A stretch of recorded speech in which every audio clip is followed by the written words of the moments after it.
Shalom everyone and welcome to my channel. Okay, so apparently there's a saying in Finnish who goes like that. That goes like that. Täyttä hebreaa. Oh, you don't speak Finnish? Sorry about that. Apparently in Finnish, probably the most difficult language in the world, there's a saying, it's all Hebrew to me. This is what you basically say when you don't understand what other people say. So, is Hebrew a hard language to learn? Well, no, but then again, well, maybe. Nah, it's not. Or is it?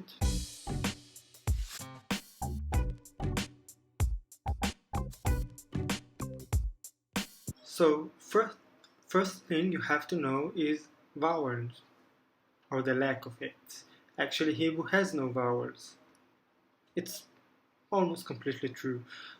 And I know what you're thinking, how is it even possible to read without vowels? Well, my dear friends, let me tell you about it. It's not that hard as you might think. Try, for example, reading the next sentence in English, somewhere over here, I think. Well, can you read it? Of course you can, because you don't really need vowels. It works in Hebrew, it works in English as well. Okay, I know what you're thinking. You tricked us, you used some vowels over there. I know you saw the I's and the E's, it's okay. Also in Hebrew, we do sometimes use vowels. Yud and Vav, for example, are two letters in Hebrew that can be used as consonants as well as vowels. We're even, right? Okay, so other thing you have to remember is that Hebrew is a Semitic language, as a Semitic language, it works differently than other languages you might know. You probably already guessed it when you saw that in Hebrew you have no vowels. But other than that, we work with what we call in Hebrew root system and building, like the building system. We have 7 buildings in Hebrew, which are patterns, which you put the root letters, usually 3, sometimes 4 letters inside these patterns, and you change the meaning of the verb sometimes completely. So what does it mean? It means that if you are like when English uses different verbs completely, in Hebrew you use the same root but put it in a different building. For example, in English you say eat when you eat something, but fed when you feed someone.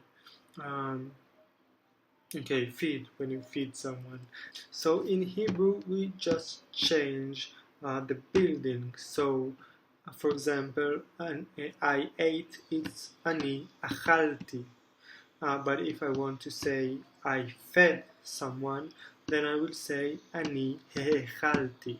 As you can see, very similar, we just change the building. Some buildings are passive, some buildings are active, some are reflexive, others are just, I don't know, buildings with no specific meaning.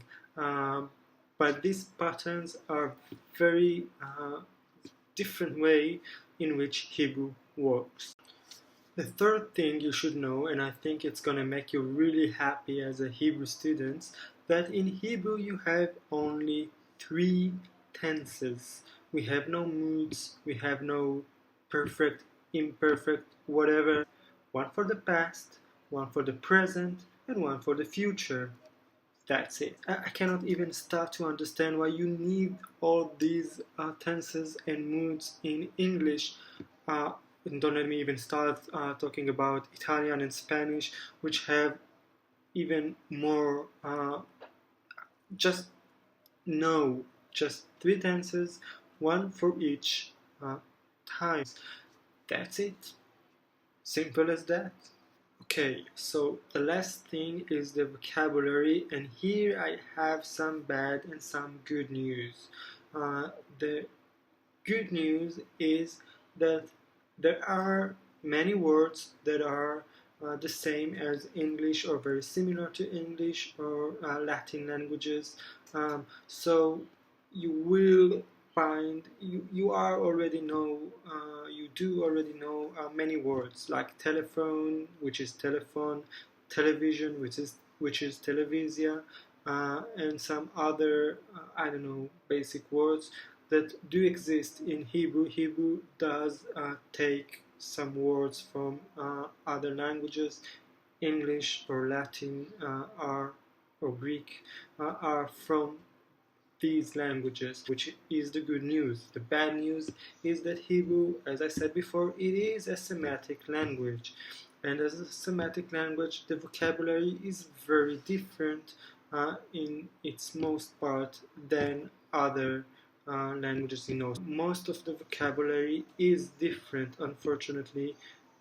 Um, so yeah, you have to work hard, and this is I think the only really hard thing in Hebrew. Sorry.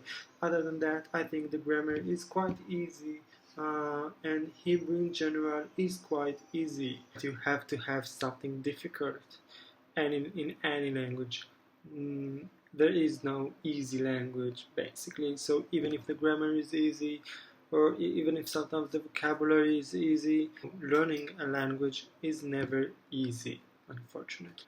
So this is all for today. See you soon, hopefully. Later. Bye bye.